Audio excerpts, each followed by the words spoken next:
Good afternoon and welcome to another afternoon of medieval engineering. This is obviously the finished design of what I showed you earlier, the Barbican Gatehouse. I'm not going to run through the full video because I'm recovering from a rather nasty cough, as you'll probably find during the video. Since the latest update, it does seem to be drawing the land slightly differently. I'll apologise for that. I know it looks like it's floating. It will change when you get closer. Give it a couple of seconds and there we go. So if anything ever looks odd, like there's a huge gap under the gate, ignore it. As you can see, as soon as I get closer, it disappears. This is the Barbican Gatehouse I showed you earlier. I have made a few modifications. I've not done all of what I said, and there's reasoning behind that. At the minute, the main change I haven't made is these are still on single row. Reason being, I thought, why on earth change it? Yes, they're at a bit of an angle, but they do what they're supposed to do. I've added the drawbridge like I promised that I would. I've also added the rock drop, which I'll show you later, and this, which is our entrance walkway, shall we say. It might look a bit daft, there's a reason behind it. If someone was attacking this castle, it's close enough to the castle that even if they duck down, they could still be hit from above. And to get any siege weapon, or get themselves up to that front gate, they have to come here and across, and that would expose their flank. They cannot simply jump that, it's just simply too high. So after all that, they're fighting here, they then hit the gatehouse. Many of you have said, why have I put windows on the bottom floor? I'll explain it again. I did explain it last time. There's no arrow slits. Those would normally be arrow slits, but what I've also done is I altered the terrain here so that to get up to that, you have to jump. And it is, well, correction, I've altered the terrain again. I'll show you this side because I know this side's correct. It is slightly too high for the character to jump that terrain. So even if someone did smash through that bottom tower, they would not be able to make it into the rest of the castle.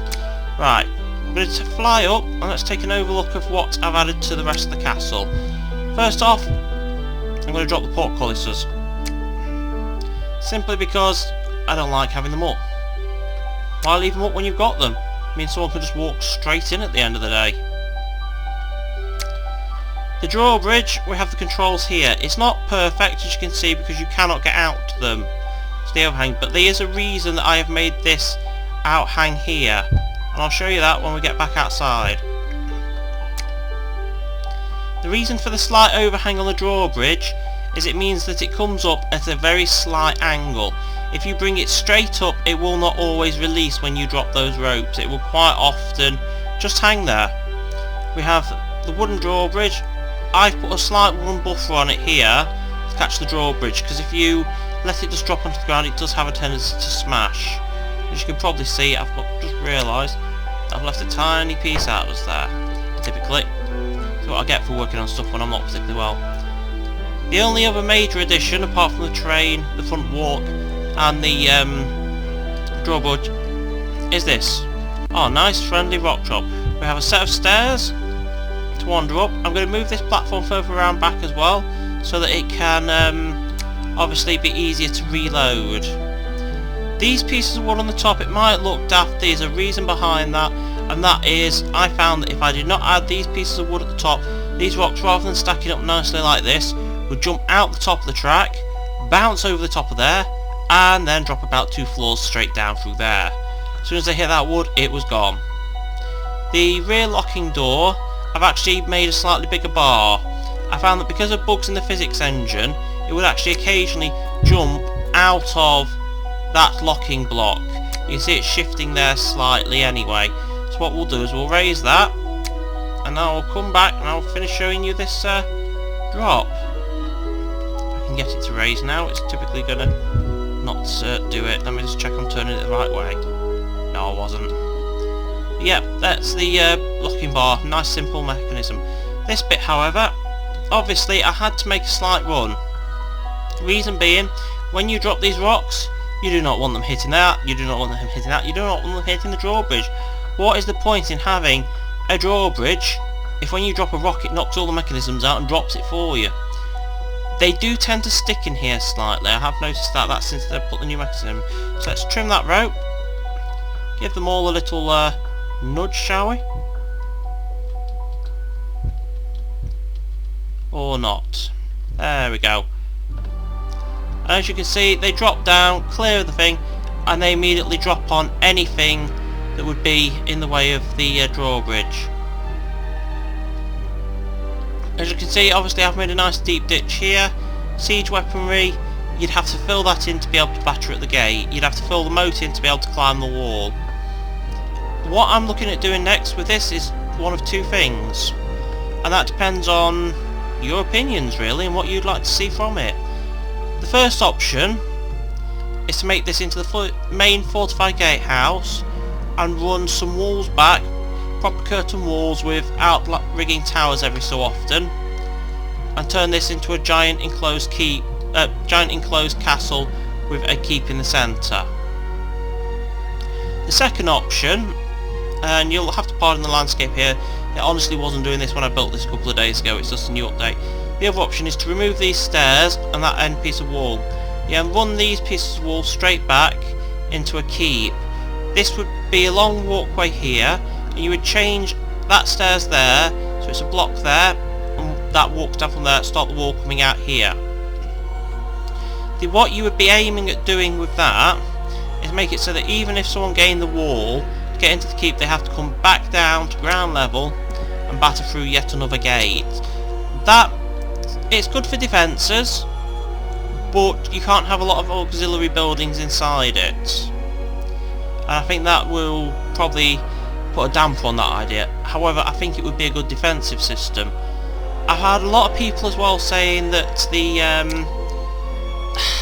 how do I put it? Because I've used the thinner walls, these are not going to hold up against much punishment, so let's knock a couple of holes in them, shall we? And you know, I'm using the 10 times mass thing here. It takes a lot of punishment, even on the higher end projectiles, for these towers to come down.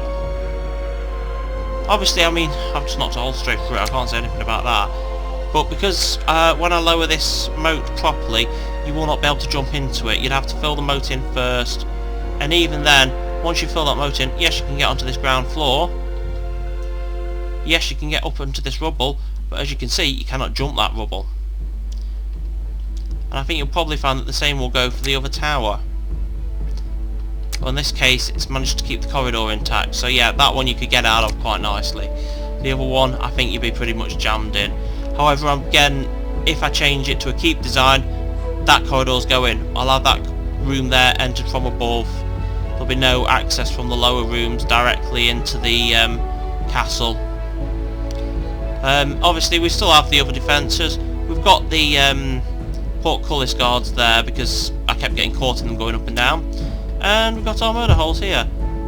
There's a couple of different ways of doing that. Let me grab a projectile again. This time, and what I'm actually going to do is use the catapult projectile. Dynamic building mode, simply hold it over and drop. And as you can see, that's going to be pretty effective against anyone that's trying to get into the castle through the gatehouse, shall we say.